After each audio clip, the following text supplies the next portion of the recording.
On the evening of August 9th, 1986, a man walked onto a stage in front of 120,000 people knowing, somewhere deep inside, that it might be for the last time. His doctor had warned him that morning not to perform. His throat was inflamed, his body was struggling, and privately, a shadow had been growing over his health for years. But Freddie Mercury was not the kind of man who let doctors tell him what to do. He straightened himself up, walked into the roar of the crowd at Knebworth Park, and gave everything he had left. What happened that night, and in the years that followed, remains one of the most devastating stories in the history of rock and roll. Freddie Mercury was born Farrokh Bulsara on September 5, 1946, in Zanzibar, a small island off the coast of East Africa that was then part of a British protectorate. His family were Parsi, followers of the ancient Zoroastrian religion, and from the very beginning Freddie was different in ways that would define him. He was born with 4 extra teeth, which he later believed gave him an unusually wide vocal range capable of spanning 4 full octaves.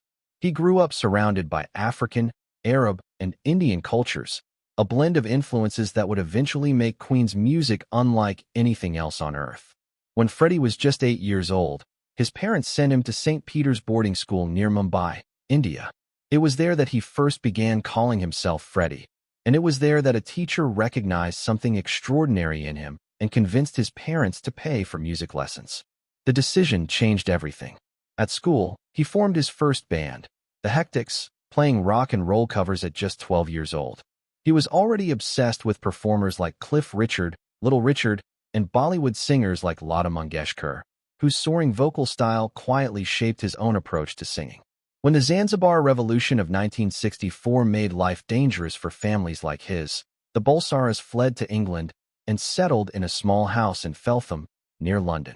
Freddie enrolled in art college at Ealing, studying graphic design, working odd jobs to support himself, including washing dishes at Heathrow Airport. But music was always pulling at him. Through a friend named Tim Staffel, he met guitarist Brian May and drummer Roger Taylor, who were in a band called Smile. Freddie attached himself to them enthusiastically, constantly offering ideas and suggestions from the sidelines. In 1970, when Staffel left the band, Freddie stepped in as the new vocalist. He also proposed a new name. Queen, he said, because it sounded grand and powerful. A year later, they found their bassist, a quiet and meticulous young man named John Deacon, and the lineup was complete. Their early years were not glamorous. Their debut album in 1973 barely registered on the charts. Their second album only reached number 49 in the UK. But their third album, Sheer Heart Attack, contained a song called Killer Queen that changed everything almost overnight. Freddie wrote it in one sitting at his piano, beginning with the words rather than the music, which was unusual for him. The song was clever, playful, and utterly unlike anything else on the radio. It reached number 2 in the UK and introduced Queen to a global audience. Roger Taylor famously worried the song was too light and might undermine their credibility as a serious rock band. He was wrong. Then came Bohemian Rhapsody in 1975, a song that had no right to exist by conventional industry standards. It took 3 weeks to record, required 180 separate overdubs, and cost £40,000 to produce, making it the most expensive song ever made at the time. EMI executives were horrified. It was nearly 6 minutes long, it shifted wildly between genres, and it had no discernible chorus. The label demanded they cut it down. Queen refused. Their manager secretly gave the track to a popular DJ named Kenny Everett, who played it 14 times in a single weekend. Listeners went insane for it. The song topped the UK charts for 9 weeks. When it was revived in 1992 after being featured in the film Wayne's World, it climbed to number 2 in the United States. It became one of the best-selling singles in British music history, and the music video, shot in just 4 hours for under £5,000, permanently changed how the music industry used visual promotion. Through the late 1970s and early 1980s, Queen became one of the biggest live acts on the planet. Freddie Mercury's evolution as a performer was remarkable. He had started his career shy, often hiding behind his piano. A broken microphone stand during a performance accidentally gave him the freedom to move around stage, and he never looked back. He painted his nails black, wore increasingly dramatic costumes designed specifically to shock and dazzle, and by the early 1980s had transformed himself again, adopting a more masculine look with a thick mustache and leather jackets inspired by the gay club culture he had been exploring in New York. He was a man of enormous contradictions, and every single one of them made him more magnetic. But the band was struggling privately. Their 1982 album Hot Space alienated fans with its sharp pivot toward disco and funk.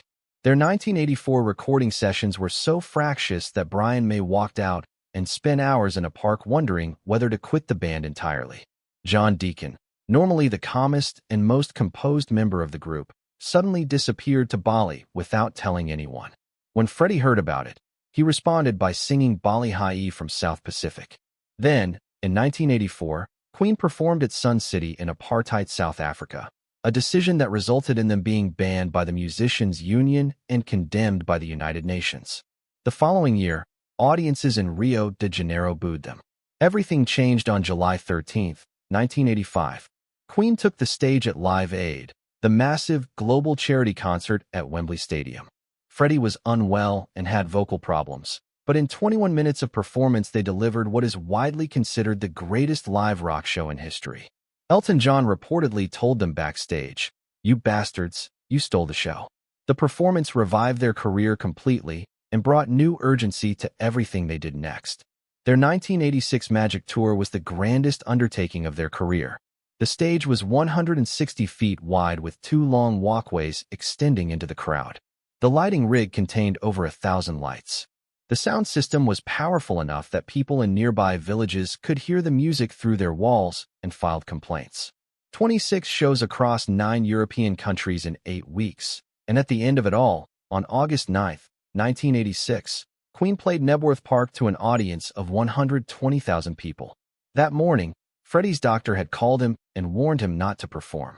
His throat was inflamed, and his body was in no condition for a show of that scale. Freddie ignored him completely. Backstage, something else was happening that shocked the crew. John Deacon, who in 15 years with the band had never once lost his composure publicly, threw his bass guitar across the dressing room just 18 minutes before showtime, nearly striking Roger Taylor's drum technician. He told Brian May quietly, "I can't do this anymore. It's too much." He seemed to understand instinctively that this was the end of something, even if he couldn't say it out loud. Freddie walked onto the stage at 6:41 in the evening, wearing his famous white tank top and tight jeans.